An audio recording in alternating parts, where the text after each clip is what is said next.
Please do not forget to subscribe and hit the bell icon.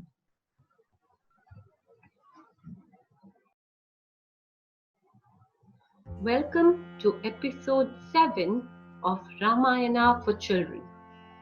Let's begin with a quick recap of what happened last week.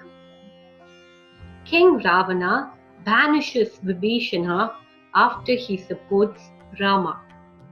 Rama prays for the ocean god to give safe passage to his army to reach Lanka. Rama, with the help of Nala and Nila and the army of monkeys, builds the Rama Setu bridge and reaches Lanka. The battle begins. Ravana's wife Mandodari learned about Rama's arrival at Lanka. Disturbed by the turn of events, she went to Ravana and tried convincing him, "Please send Sita back to Rama and seek forgiveness." Rama exclaimed, "You are not aware of my strength and might, Mandodari. Don't you remember how I lifted the mighty Kailash mountain? All gods are at my mercy. Rama is just an ordinary man, and monkeys are our food. You want me to be fearful of them? Never." Mandodari stood by silently. To assess the strength of his rival's army, Ravana sent 2 spies, Shuk and Sharan, to Rama's camp.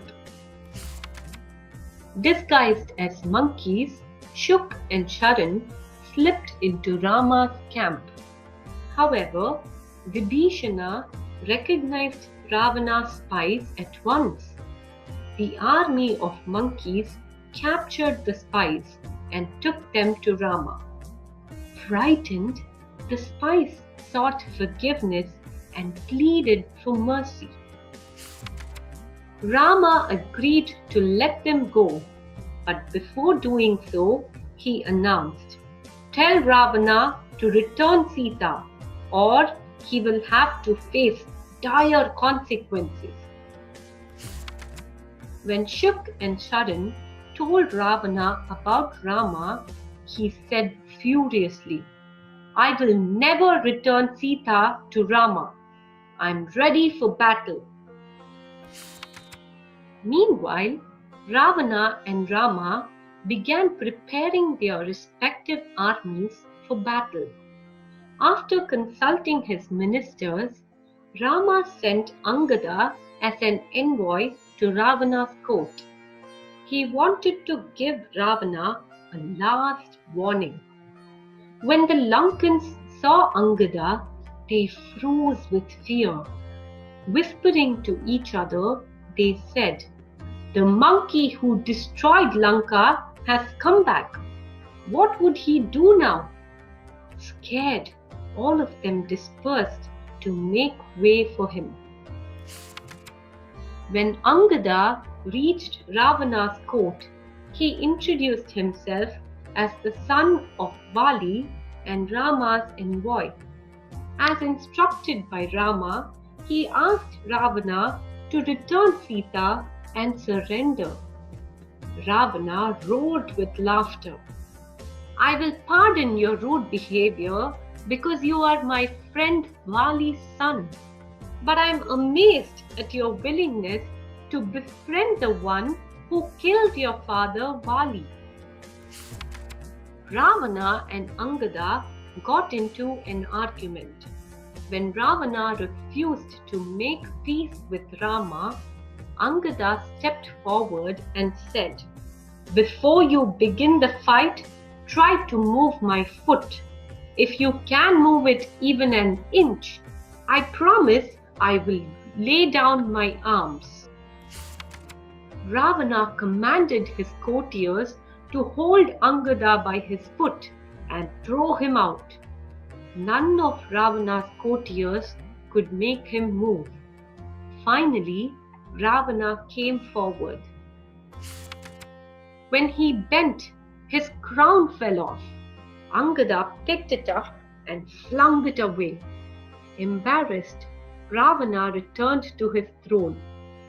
Angada challenged Ravana again and returned to the camp after conveying Rama's message. Ravana's mother Kekasi too warned him of the unfortunate outcome of the battle with Rama, but Ravana refused to pay any heed. On the first day of the battle, many great warriors were massacred. The following day, Ravana arrived on the battlefield with his army. Rama confronted Ravana and a battle raged between the two. Rama destroyed Ravana's chariot. Unarmed and helpless, Ravana returned on foot to his palace. Unnerved by his defeat, Ravana ordered that his younger brother Kumbhakarna be woken up. Kumbhakarna had performed a yajna to please Lord Brahma. As he wished for a boon from Brahma, his tongue was tied by goddess Saraswati. Hence, instead of uttering the word Indrasana, the seat of Indra, he asked for Nidrasana, the bed for sleeping.